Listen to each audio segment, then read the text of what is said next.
काय स्थिती असेल तर ही पुढे येणारी जी चॅलेंजेस आहेत आरोग्य क्षेत्रातली त्या सर्वांना सामोरं जाण्यासाठी समाजाला तयार करणे हे आरोग्य भारतीचं काम. व्यसनाधीनता हे असं चित्र आहे. तुम्ही ठिकठिकाणी फिरून पाहतात, कॉलेजेसमध्ये जातात तर त्याचं गंभीर स्वरूप आपल्या सगळ्यांच्या लक्षात. 27 ऍक्टिव्हिटीज पैकी आरोग्य भारतीची ती एक ऍक्टिव्हिटी झाली, तशी ही पण एक ऍक्टिव्हिटी आहे. रुग्णोपयोगी साहित्य केंद्र याची आवश्यकता काय आहे?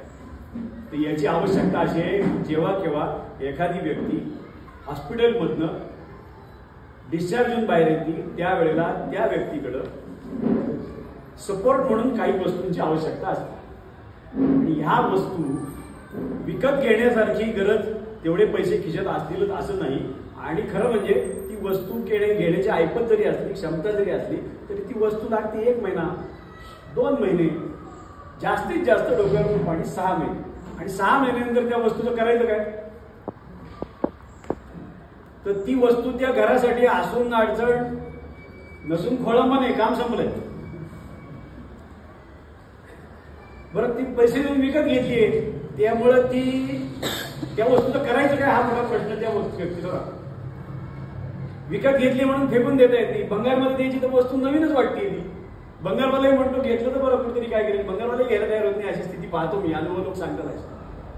त्यामुळं अशा गोष्टींमध्ये आपल्या सगळ्यांनी समाजाने कशाला गुंतवणूक करायची, त्यापेक्षा हे काम कुठल्या तरी सामाजिक संस्थांचं आहे. अनेक गरजू माणसं अशी दिसतात की ज्यांना खरोखर त्या वस्तूची आवश्यकता आहे पण वापरण्याची क्षमता नाही विकत घेऊन. ती तात्पुरती वापरावी, वापरून झाली की परत द्यावी. पहिलं आरोग्य केंद्र हे रुग्णोपयोगी साहित्य केंद्र आरोग्य भारतीने केलं त्यावेळेला ह्या विषयाच्या नियोजनासाठी 7 वेळा बैठका झाल्या. 7. आणि बैठकीचा विषय बाकी काही काय ना, एक विषय असायचा की आपण काहीतरी याचं शुल्क घेतलं पाहिजे. फी घेतली पाहिजे, काहीतरी तर घेऊ, 2 रुपये का होईना घेऊ. 7 बैठकानंतर आमचे प्रांताचे अध्यक्ष आहेत त्यांनी माझं वर्णन असं केलं की हा ऍडॅमेंट आहे म्हणे आमचे सचिव प्रांताचे, म्हणजे आडमुठे आहे. कारण दर बैठकीमध्ये एकच मुद्दा मी लावून धरला होता, ही सेवा आहे, सेवा ही विनामूल्य असली पाहिजे, अदरवाईज ती सर्व्हिस आहे. बँक म्हणते आम्ही सर्व्हिस देते, चार्जेस घेते की नाही? घेते. कुठल्याही ठिकाणी सर्व्हिस म्हणजे चार्ज आहे.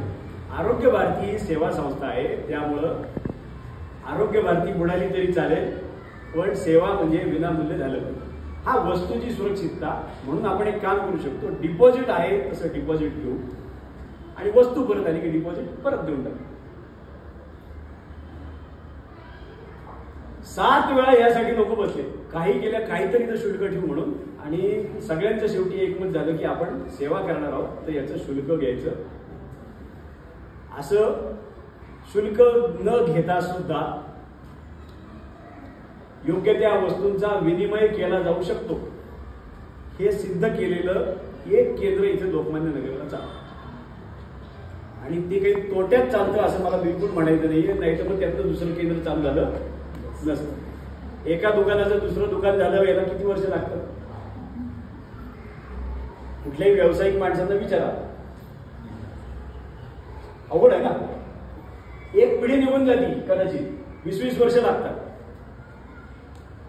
हा तोटा झाला तर झाला पण समाजाची काळजी घेतो. एक वाक्य असं हिंदीतलं, तुम समाज की चिंता करो समाज तुम्हारी चिंता करेगा. तर खरं म्हणजे समाज आणि आरोग्य भारती वेगळं नाही.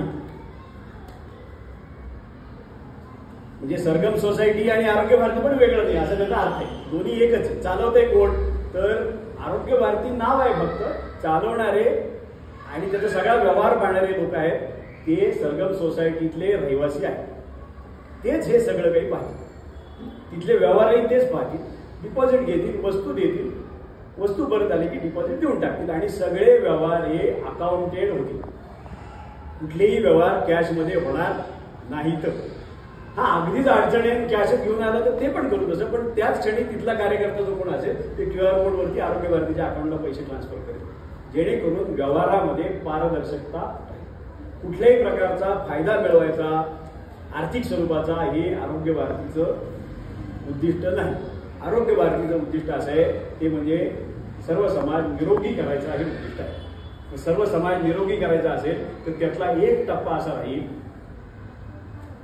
तो म्हणजे हे केंद्र असं जे उद्घाटन झालेलं आहे, अशा अनेक केंद्रांची आवश्यकता कदाचित आज आहे. लवकरात लवकर ही केंद्र सगळी बंद करायची आवश्यकता आहे. अशी स्थिती निर्माण होईल का? तर ही सगळी जबाबदारी आहे ना, ही अशी केंद्र बंद करायची. ते उद्घाटनाच्या दिवशी निश्चय केला पाहिजे की आम्हाला हे केंद्र बंद करायचं. का बंद करायचंय? कारण आमच्या सगळ्यांचं आरोग्य उत्तम आहे, आम्हाला याची आवश्यकता नाही. हे केंद्र बंद करण्याचा निश्चय संकल्प आज उद्घाटनाच्या दिवशी आपण सगळ्यांनी करावा अशी आपल्या सगळ्यांना विनंती.